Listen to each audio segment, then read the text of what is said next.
Bonjour à tous et à toutes. Vous allez bien? C'est un petit bien, oui. C'est vrai que peut-être on commence à entrer dans la deuxième semaine du mois d'août, même la troisième. Et oui, et donc du coup, peut-être que la rentrée poindre son petit coucou. Pour certains, c'est déjà fait. Et ça peut, qui dit rentrée, notamment pour les parents, commence à être un sujet. Pas d'angoisse, pas d'inquiétude, mais on commence à se gratter la tête, n'est-ce pas? C'est vrai qu'on commence à se dire, oh là là, il y a le matériel à acheter, il y a l'organisation du matin à prévoir, l'organisation du soir à prévoir. Pendant les vacances, c'est toujours un peu plus cool. Mais c'est vrai que la rentrée, parfois, arrive avec ses inquiétudes, et même pour nos enfants. Il arrive qu'on se dit, je vais changer de niveau, je vais peut-être changer d'établissement, je vais changer de professeur. Qu'est-ce qui va m'arriver et comment je vais gérer cette situation? Peut-être que pour certains, ça va être aussi la rentrée pour chercher du travail, pour se mettre sur le marché de l'emploi. Et tout ça fait que parfois, effectivement, je peux comprendre que quand je demandais comment ça va, peut-être que certains ont dit ça va un peu gifler, mais là, ça commence un petit peu à sonner dans la tête, là. La semaine dernière, nous avons partagé. Ah, il faut que je me reste là. Je ne savais pas faire attention. Euh, nous avons partagé, pardon, un thème qui c'était sur la joie du salut. Et on avait vu que la joie du salut, elle ne dépend pas des circonstances. La joie du salut, c'est la joie que Jésus nous donne quand nous l'acceptons comme Sauveur et Seigneur. Et la joie émotionnelle, elle est toute naturelle, elle est nécessaire. Mais la joie du salut nous permet justement de garder cette paix que Jésus nous donne au-delà des circonstances.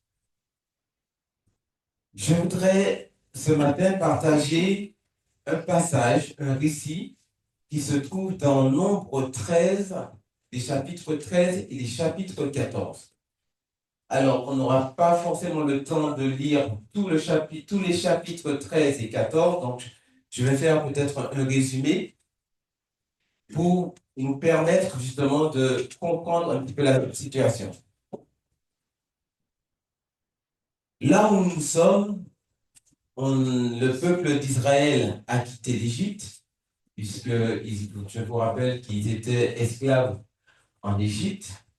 Il a quitté l'Égypte, il a eu quelques péripéties et il arrive au sud de Canaan. Et Dieu dit à Moïse, envoie 12 hommes vers le pays que je vous ai donné pour pouvoir voir comment est la ville. Donc pendant 40 jours, des explorateurs parcourent le pays. Ils reviennent avec des fruits magnifiques. C'est pas encore là. Ouais, c'est marrant. La, la fameuse grappe de raisin portée à deux, preuve que la terre est bien ruisselante de lait et de miel, comme Dieu l'avait promis. Mais le rapport se divise en deux versions radicalement opposées. Sur les 12 espions envoyés, 10 insistent sur les obstacles. La ville fortifiée, le peuple puissant, des géants, fils d'Anak. Quand on parle de fils d'Anak, vous le verrez, mais on parle justement des descendants de géants. Et leur conclusion, c'est de dire, nous ne pourrons pas monter. Ça veut dire, nous ne pourrons pas rentrer dans cette ville. Nous étions comme des sauterelles. C'est pour vous montrer un petit peu la petitesse qu'ils considèrent qu'ils sont vis-à-vis de ce peuple à Canaan. Et parmi ces 12, pardon, donc 10 disent, on ne peut pas y aller, et deux, Caleb ou Josué, rappellent les promesses de Dieu et appellent le peuple à la foi. Il leur dit, notamment Caleb dit, montons, car nous sommes en état de nous en emparer.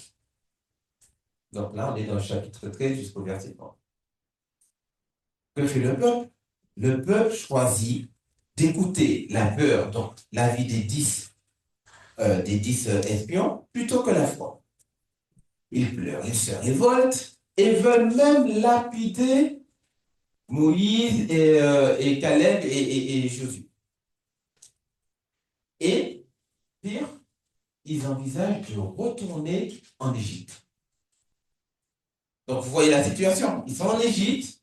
Dieu les délivre de l'Égypte en rappelant la promesse, je vous donnerai un pays. Ils arrivent au pays.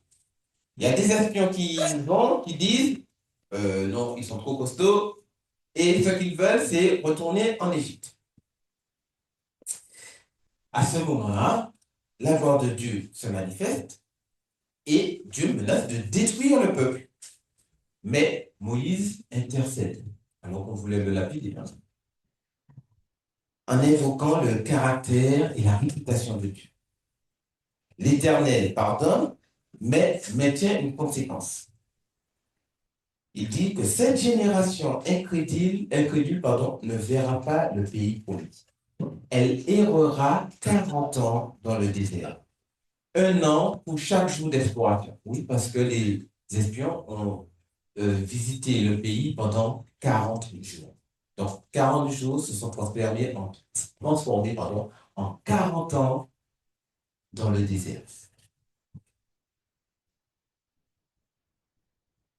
Seuls Josué et Caleb qui ont cru entreront.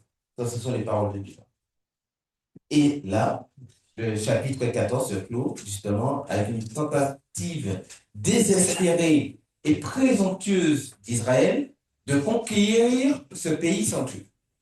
Et ça se solde par un échec.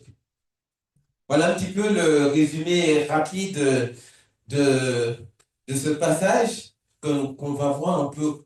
On pourra s'interroger, mais bon, c'est bien beau, ça s'est passé il y a des milliers d'années. Qu'est-ce que cela peut nous enseigner, surtout qu'on parlait justement du peuple d'Israël. Avant ça, je vais peut-être introduire ce moment par la prière. Seigneur, nous te remercions pour tout ce que tu nous as déjà enseigné cette semaine. Nous voulons être à l'écoute de ce que tu as à nous enseigner encore ce matin. Seigneur, ouvre nos cœurs, ouvre nos pensées, Seigneur, et que tout soit fait pour ta gloire et pour ton honneur. Apprends-nous à t'aimer comme tu voudrais que nous t'aimions, Seigneur, et à avancer comme tu voudrais que nous avancions. Au nom de Jésus, Amen. À la lecture de ce passage, on peut se demander effectivement, comme je le disais en introduction, qu'est-ce que ça peut nous apporter à nous. En fait, il existe des moments où nous arrivons à une frontière. Derrière nous se trouvent les délivrances que Dieu nous a déjà accordées. Et devant nous se trouve une promesse, mais cette promesse semble inaccessible. C'est exactement ce que a vécu Israël dans Nombre 13 et 14. Le peuple, il n'est plus en Égypte, et il a vu les plaies que Dieu a infligées au peuple égyptien, justement pour montrer sa puissance, pour que ce peuple puisse partir. Israël a vu la mer Rouge s'ouvrir quand ils sont arrivés devant la mer Rouge et que les Égyptiens les poursuivaient. Israël a vu la manne tomber du ciel. Il a vu l'eau jaillir du rocher. Donc, il a expérimenté la puissance de Dieu comme peu d'hommes l'ont expérimenté dans l'histoire. Et pourtant, arrivé aux portes de Canaan, Israël va échouer. Non pas parce que son ennemi est trop fort, non parce que Dieu a changé d'avis, non pas parce que la promesse était impossible, mais parce que la peur a pris place à la foi. Ces deux chapitres nous enseignent une vérité fondamentale. Ce ne sont pas les circonstances qui déterminent notre avenir, mais la manière dont nous regardons ces circonstances. Je reprends. Ce ne sont pas toujours les circonstances qui déterminent notre avenir, mais la manière dont nous regardons ces circonstances. Aujourd'hui, nous avons parfois nos propres géants, des problèmes familiaux, peut-être une maladie, une incertitude professionnelle, une épreuve spirituelle, un projet qui paraît trop grand. La question est donc, regardons-nous nos géants ou regardons-nous en notre Dieu? Pour resituer un petit peu le passage où nous nous trouvons, le peuple se trouve à Kadesh Barnea, donc au sud de Canaan. Comme je l'ai dit tout à l'heure, Dieu a manifesté bien avant les plaies d'Égypte, la traversée de la mer Rouge, la manne dans le désert, etc. Donc, je rappelle que Israël possède déjà un grand nombre de preuves sur la fidélité de Dieu. La promesse de Canaan a été faite à Abraham. Dans Genèse 12, il le dit déjà à Abraham, je donnerai ce pays à ta descendance. Dans Genèse 12, verset 7. Le véritable enjeu de ce récit est donc, Israël va-t-il croire à la parole de Dieu ou se laisser guider par ce qu'il voit? On connaît bien le verset de Hébreu 11, verset 1, qui dit, or la foi est une ferme assurance des choses qu'on espère, une démonstration de celles qu'on ne voit pas. Oui, chers amis, chers frères et sœurs, Dieu nous conduit souvent vers des situations qui exigent la foi. Il dit, envoie les hommes pour explorer le pays de Canaan que je donne aux enfants d'Israël. Dans Nombre 13, verset 8. Remarquons une chose importante. Je reprends le verset. Envoie des hommes pour explorer le pays de Canaan que je donne aux enfants d'Israël.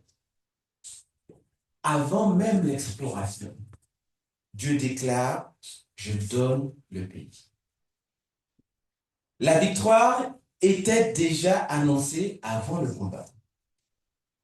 L'exploration n'avait pas pour but de décider si le peuple entrerait dans le pays. Dieu avait déjà parlé. Il s'agissait simplement de préparer la conquête. Depuis Abraham, cette promesse était annoncée. Je donnerai ce pays à ta postérité. Comme Abraham, autrefois, Israël arrive maintenant au moment où la foi doit prendre le relais. C'est un passage qui est repris justement dans le Nouveau Testament, dans Romains 4, versets 18 à 21, qui dit « Abraham, contre toute espérance, il a cru et il est ainsi devenu le père d'une multitude de nations, selon ce qui avait été dit, telle sera ta descendance. » Dieu agit souvent ainsi. Il nous donne une promesse, puis il nous conduit dans une situation où cette promesse semble parfois impossible à réaliser. Ce fut le cas d'Abraham. Il reçut un fils dans sa vieillesse. Pourtant, il lui avait dit qu'il serait le père d'une multitude, mais pendant des années, il n'a rien vu. Ce fut le cas pour Moïse quand il est arrivé devant la mer Rouge. Il a participé à la délivrance du peuple. Il arrive devant la mer Rouge. Qu'est-ce qu'on peut faire? Et il y a les Égyptiens qui arrivent derrière. Ce fut le cas pour David en face de Goliath. Goliath, je vous rappelle qu'il était le seul devant toute une armée et personne de l'armée ne voulait aller se battre contre Goliath. Parce qu'il était tellement imposant, on se disait, mais non, c'est pas la peine d'y aller. Dans le livre d'Éphésiens, il nous invite à rendre gloire à celui qui peut au-delà de ce que nous pensons ou imaginons. C'est un passage qui se trouve dans Éphésiens 3, le verset 20. À celui qui peut, par la puissance qui est à l'œuvre en nous, faire infiniment au-delà de tout ce que nous demandons ou pensons. À lui la gloire dans l'Église, en Jésus-Christ, dans toutes les générations, à tout jamais. Amen. Amen. Oui, Dieu nous rappelle parfois, nous appelle parfois à avancer là où nos capacités sont insuffisantes, afin que nous apprenions à dépendre de sa puissance. Oui, la foi commence là où s'arrêtent les ressources humaines. Si on revient à notre passage, il dit à Moïse d'envoyer des espions. Comme je le disais précédemment, Dieu demande à Moïse d'envoyer 12 hommes pour un représentant de chaque tribu. Leur mission, observer le pays, évaluer les habitants, examiner la ville, rapporter des fruits du pays. Je rappelle que le point important, et c'est un point important, l'objectif n'est pas de décider si Israël devait entrer ou non dans le pays. Dieu avait dit, je vous donne le pays. L'exploration, comme j'ai dit tout à l'heure, permettait de préparer la conquête et non de remettre en question la promesse divine. Les versets 21 et 25 du chapitre 13, ce qui nous est rapporté, c'est un constat. Les 12 espions explorent exactement le même pays. Ils voient la même ville, ils voient les mêmes murailles, ils voient les mêmes géants, ils rapportent les mêmes fruits. Ils reviennent avec une grappe de raisin gigantesque, des grenades, des figues. Le pays est exactement comme Dieu avait décrit et avait promis. Un pays où coule le lait et le miel. Donc, la promesse de Dieu est confirmée. Pourtant, en revenant, il ne raconte pas la même histoire. Oui, les mêmes circonstances peuvent produire deux visions différentes. 10 dit, on ne va pas y aller. Nous ne pouvons pas monter contre ce peuple. Les versets 26 au 29 du chapitre 13, on voit un rapport négatif de ces espions. Ils ajoutent, le peuple est puissant, les villes sont fortifiées, il y a les descendants d'Anak qui y vivent, des géants. Ici, le problème n'est pas leur constatation, mais c'est leur interprétation. Ils regardent les obstacles sans tenir compte de Dieu. En face, il y a Caleb qui affirme, montons, emparons-nous du pays, nous y serons vainqueurs. Les circonstances sont identiques. La différence réside dans le regard porté sur elle. Caleb considère simplement que la puissance de Dieu est supérieure aux obstacles. Les 10 espions regardent les obstacles, Caleb, lui, regarde à Dieu. Je vous donne le pays, avait dit l'Éternel. 10 évaluent les difficultés à partir de leur propre force. Caleb les évalue à partir de la puissance divine. David adoptera cette même attitude devant Goliath. Toute l'armée d'Israël voit un géant. David dit à Goliath, « Je marche contre toi au nom de l'Éternel des armées. » David voit un ennemi qui défie le Dieu vivant, là où les autres voient une impossibilité de conquête. David, lui, voit une occasion pour Dieu de manifester sa gloire. Ce qu'il faut qu'on comprenne ici, c'est que la foi ne nie pas les difficultés. Elle refuse simplement de leur donner le dernier mot. La foi ne nie pas les difficultés. Elles existent. Elle refuse simplement de leur donner le dernier mot. Je m'attendais à un Amen. Amen, parce que c'est vrai, c'est Dieu qui donne la victoire. Parce que quand Dieu promet, au-delà des difficultés que nous pouvons voir, nous pouvons regarder à lui. La peur déforme la réalité. Les versets 31 et 33 nous rappellent que les espions disent, nous ne pouvons pas monter dans ce pays, c'est-à-dire conquérir ce pays. Puis, au-delà de cette déclaration, ils font une description, on dirait même qu'ils exagèrent. Quand je prends la version Darby, la version Darby, la Bible de version Darby, il dit même, une traduction, le pays par lequel nous avons passé pour le reconnaître est un pays qui dévore ses habitants. Et tout le peuple que nous avons vu est de haute stature. Pour montrer cette... Non mais on va se faire dévorer. On ne peut pas y aller. Nous étions comme des sauterelles. Le texte, quand vous relisez le texte, verset 31 et 33, on voit l'observation, on voit la crainte qui débouche sur de l'exagération, qui débouche sur du découragement collectif. L'incrédulité déforme la perception de la réalité. Ils ne voient plus ce que Dieu peut faire, mais seulement ce que eux peuvent faire. Le plus grand problème n'était pas la taille des géants. Le plus grand problème était la façon dont Israël se voyait lui-même. Il se voyait comme des sauterelles. L'incrédulité produit une déformation de la réalité. La peur grossit les obstacles. La peur réduit les capacités. La peur efface les souvenirs des interventions de Dieu. Je rappelle qu'ils ont vu la gloire de Dieu se manifester précédemment.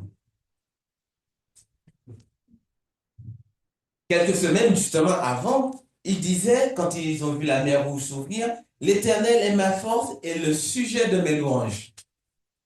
Maintenant, devant Canaan, cette confiance semble avoir disparu. Oui, voilà le danger de la peur. Elle nous fait oublier ce que Dieu a déjà accompli pour nous. Prenons l'exemple de Pierre. Pierre a vécu la même expérience sur les eaux. Quand il était sur le bateau, il dit à Jésus, est-ce que je peux venir? Jésus lui dit, qu'est-ce que Jésus lui dit? Viens. Ouais, c'est aussi simple que ça. Jésus lui dit, viens. Que fait Pierre? Il met un pied sur l'eau, il tient. Il met un deuxième pied sur l'eau, il tient. Et il commence à marcher. Et puis, il réalise que la mer est agitée, qu'il y a du vent. Et il commence à avoir peur. Et quand il commence à avoir peur, qu'est-ce qui se passe? Il s'enfonce. Oui.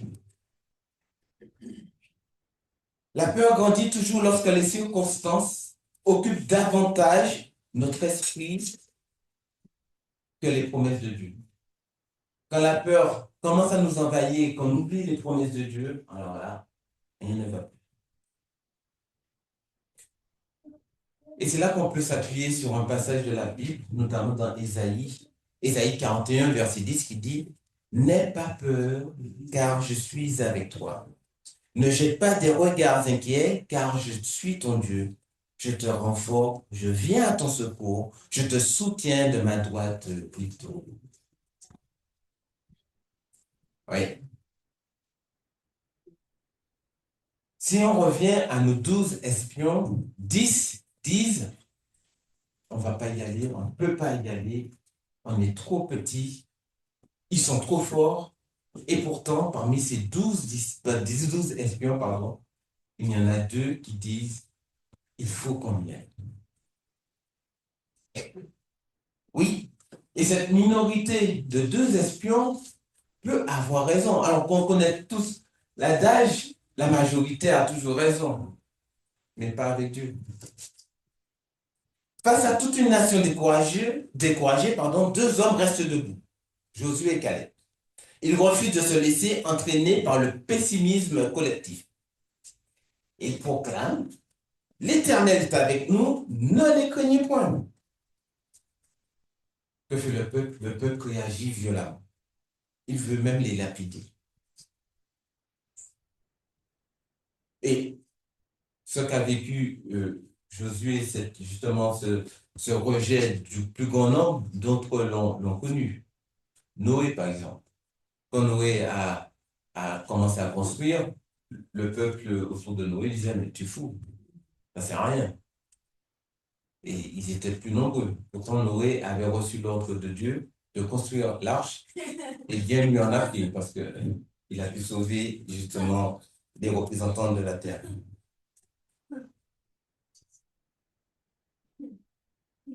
La foi n'est pas déterminée par le nombre. Et force est de constater que la majorité n'a pas toujours raison. Un homme qui marche avec Dieu constitue souvent une majorité spirituelle. Lorsque le monde dit c'est impossible, la foi répond si Dieu l'a promis, cela est possible. Amen. Quel était l'obstacle devant le peuple d'Israël? Le véritable obstacle n'était pas devant eux. Le véritable obstacle du peuple d'Israël était en eux. Chapitre 14. La gloire du Seigneur apparut à la tente de la rencontre, devant tous les Israélites. Où est-ce qu'on est? On est dans le passage où Israël a dit non, non, c'est pas possible, on n'ira pas. Ils se lamentent, ils pleurent toute la nuit, ils disent retournons en Égypte. Le Seigneur dit à Moïse, non, jusqu'à quand ce peuple me bafouera-t-il? Me bafouera-t-il? Jusqu'à quand refusera-t-il de mettre sa foi en moi, malgré tous les signes que j'ai produits en son sein? Je le frapperai par la peste, je le déposséderai et je ferai de toi une nation plus grande et plus forte que lui. Lorsque Dieu prononce un jugement, il révèle le cœur du problème. Ce ne sont pas les murailles, ce ne sont pas les armées de Canaan, ce ne sont pas les géants. Le véritable problème est l'incrédulité du peuple d'Israël. Jusqu'à quand ce peuple ne croira-t-il pas en moi? Plus tard, l'auteur de l'Épître aux Hébreux, reprend ce passage et il dit en Hébreux 3, verset 19, ils ne purent y entrer à cause de leur incrédulité.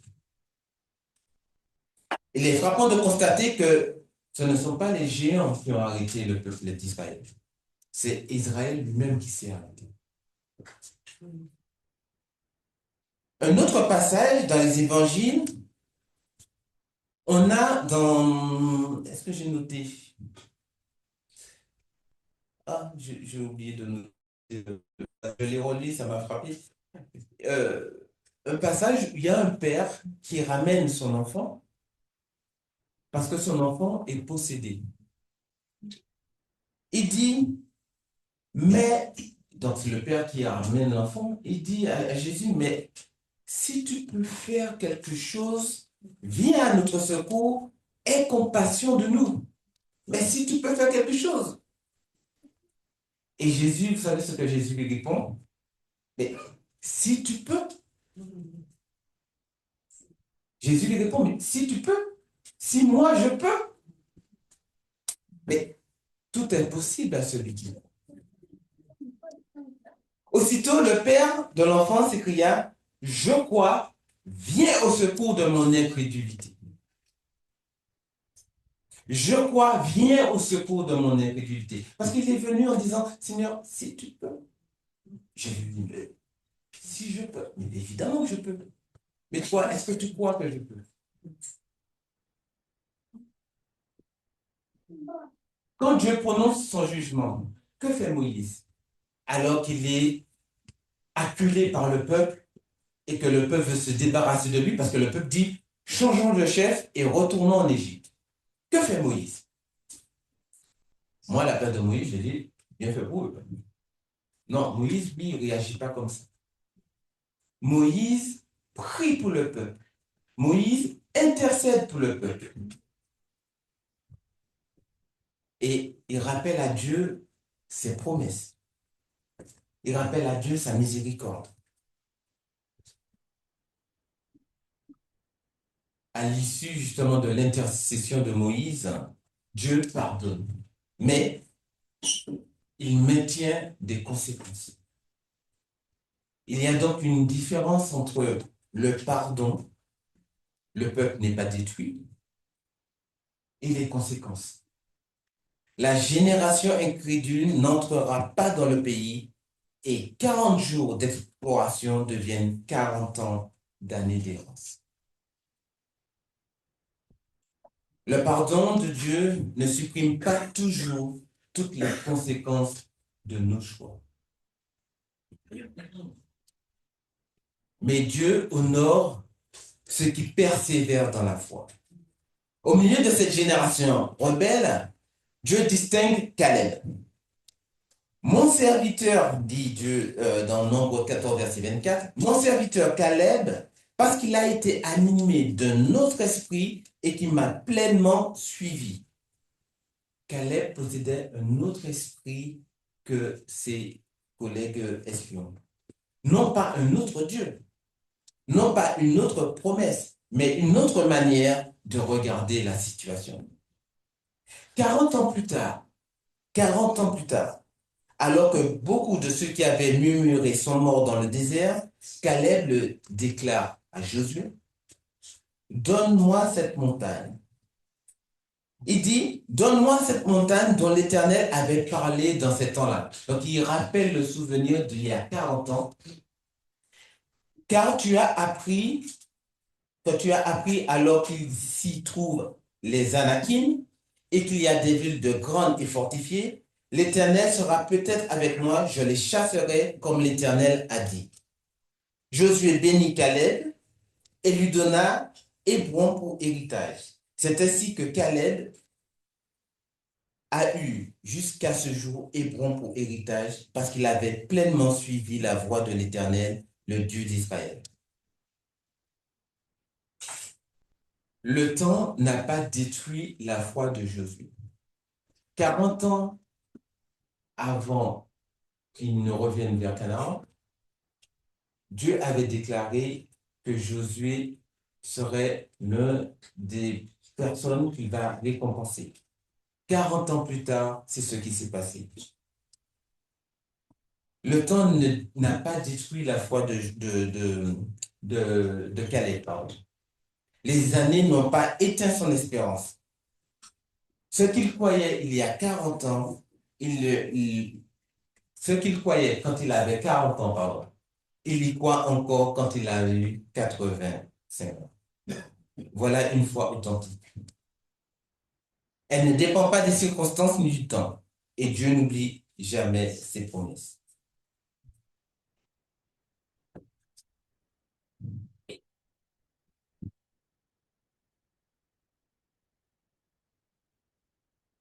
Une vigilance tout de même.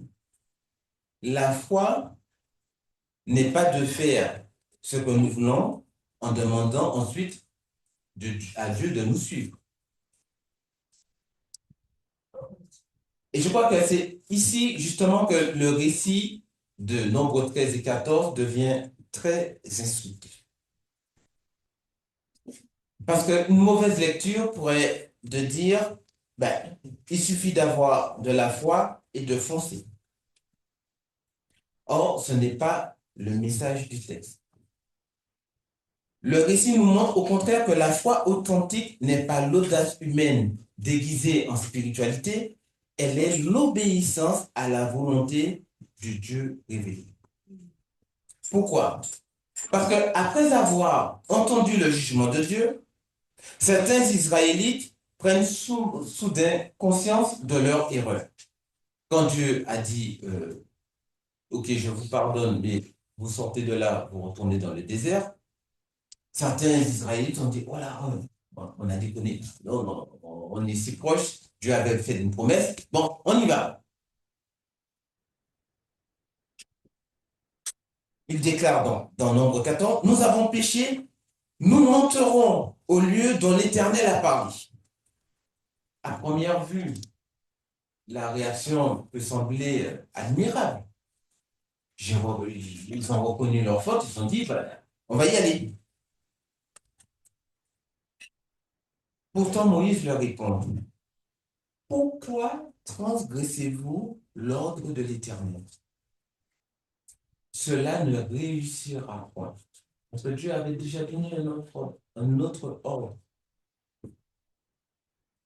Un peu plus tôt, ils avaient refusé d'avancer lorsque Dieu disait d'avancer. Maintenant, ils veulent avancer alors que Dieu leur dit de ne pas avancer. Dans les deux cas, ils sont dans la désobéissance. Parce que la foi n'est pas seulement une question d'action, la foi est une question d'obéissance. Le danger, c'est quoi? C'est la présomption spirituelle. Il existe une différence fondamentale entre la foi et la présomption. La foi dit, Seigneur, que veux-tu que je fasse? Ma présomption, décidée, dit, Seigneur, voilà ce que j'ai décidé de faire, bénis maintenant mon projet. La foi suit les ordres de Dieu. La présomption dit, demande à Dieu de suivre ses intentions. Or, Dieu n'est pas conscient de nos ambitions. Dieu n'est pas appelé à signer nos propres plans. Il nous appelle à rentrer dans les signes. L'exemple de Pierre, quand j'ai parlé de Pierre marchant sur l'eau. Lorsque Jésus appelle Pierre à venir sur les eaux, Pierre peut marcher. Pourquoi? Parce que Pierre répond à un ordre de Dieu. Viens. Si Pierre avait sauté dans l'eau de sa propre initiative, je ne pense pas qu'on l'aurait retrouvé encore. Et ça n'aurait pas été de la foi, ça aurait été de la témérité. La foi repose toujours sur une parole de Dieu. La vraie foi ne met pas Dieu au service de nos projets, elle met nos projets au service de Dieu. L'importance donc, c'est d'écouter le Saint-Esprit. Pour nous croyants aujourd'hui, cette question est encore plus importante. Nous ne sommes pas appelés simplement à vivre selon nos impressions, selon nos émotions. Nous sommes appelés à marcher sous la direction du Saint-Esprit.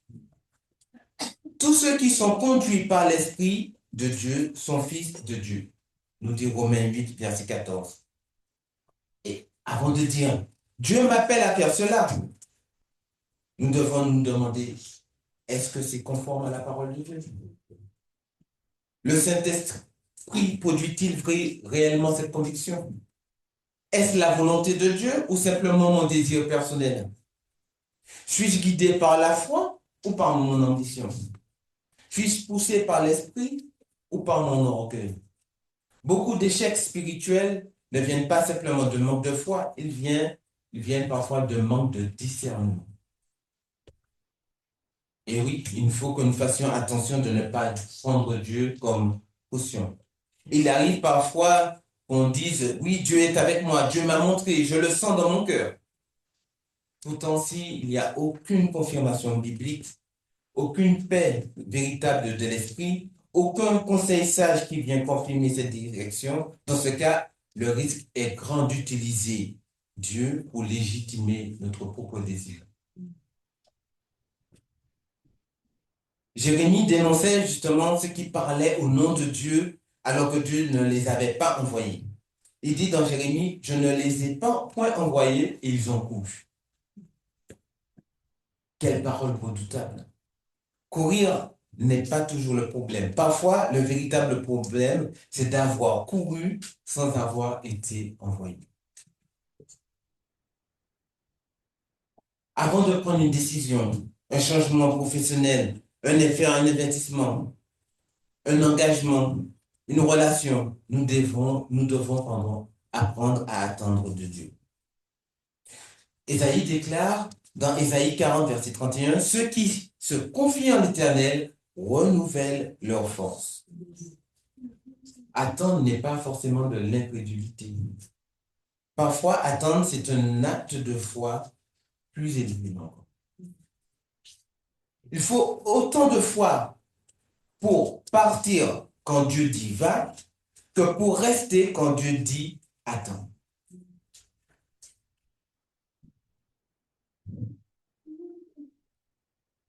En définitive, Nombre 13 et 14 nous placent devant un choix.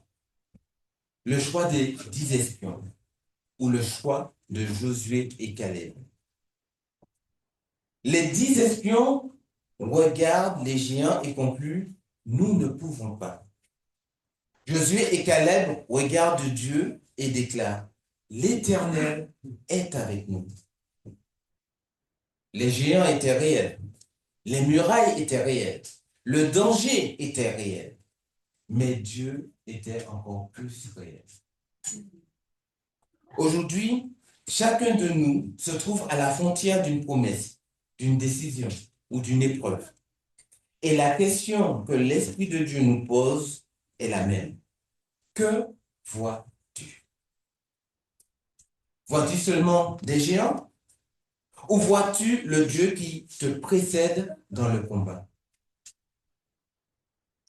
Lorsque la foi contemple la grandeur de Dieu, les géants ne disparaissent pas forcément, mais ils cessent d'être maîtres de notre destinée. Le peuple a vu des géants et a perdu un pays. Josué et Caleb ont vu Dieu et ont reçu un héritage. Les 10 espions ont échoué parce qu'ils ont refusé d'avancer lorsque Dieu ouvrait le chemin. Mais le peuple a également échoué lorsqu'il a voulu avancer après que Dieu ait fait son jugement. Ces deux erreurs existent encore aujourd'hui. Reculer quand Dieu dit d'avancer ou avancer quand Dieu dit d'attendre. La maturité spirituelle consiste donc à reconnaître non seulement ce que Dieu peut faire, mais aussi ce que Dieu est effectivement en train de demander. La foi véritable n'est pas de forcer les portes en demandant à Dieu de nous suivre. La foi véritable est de marcher derrière le Saint-Esprit, au rythme du Saint-Esprit, dans la direction du Saint-Esprit. Car ce n'est pas l'audace qui produit la victoire, mais l'obéissance. Josué et Caleb ne sont pas devenus des modèles parce qu'ils étaient courageux. Ils sont devenus des modèles parce qu'ils ont cru à la parole de Dieu et se sont soumis à sa volonté. La foi biblique n'est donc pas ni la peur qui recule, ni la présomption qui fonce, elle est l'obéissance confiante qui suit Dieu. Chers amis, que le Seigneur nous accorde d'être dans notre génération des hommes et des femmes animés du même esprit, l'esprit que Caleb et Josué avaient, l'esprit de Dieu. Amen. Père éternel, nous venons devant toi avec humilité et reconnaissance. Comme Israël aux portes de Canaan, nous reconnaissons que nous nous trouvons souvent devant des défis qui nous dépassent, des montagnes qui paraissent infranchissables et des géants qui cherchent à nous décourager. Seigneur, pardonne-nous toutes les fois où nous avons regardé davantage à nos circonstances qu'à ta fidélité. Pardonne-nous lorsque la peur a été plus forte que la foi. Donne-nous ton Saint-Esprit, un esprit qui demeure attaché à ta parole, même lorsque la majorité pense autrement, même lorsque les obstacles semblent immenses, même lorsque le chemin paraît impossible. Seigneur, garde-nous de l'erreur qui consiste à appeler foi ce qui n'est pas ta volonté. Préserve-nous de courir lorsque tu ne nous as pas envoyés. Préserve-nous de mettre ton nom sur des projets qui viennent de notre propre désir. Apprends-nous donc à écouter la voix du Saint-Esprit. Donne-nous un cœur sensible à ta direction. Lorsque tu dis avance, donne-nous le courage d'obéir. Lorsque tu dis attends, donne-nous la patience de demeurer en place. Lorsque tu dis change de direction, donne-nous l'humilité de nous y soumettre. Père, nous renonçons à vouloir te faire entrer dans nos plans. Nous voulons entrer dans les tiens.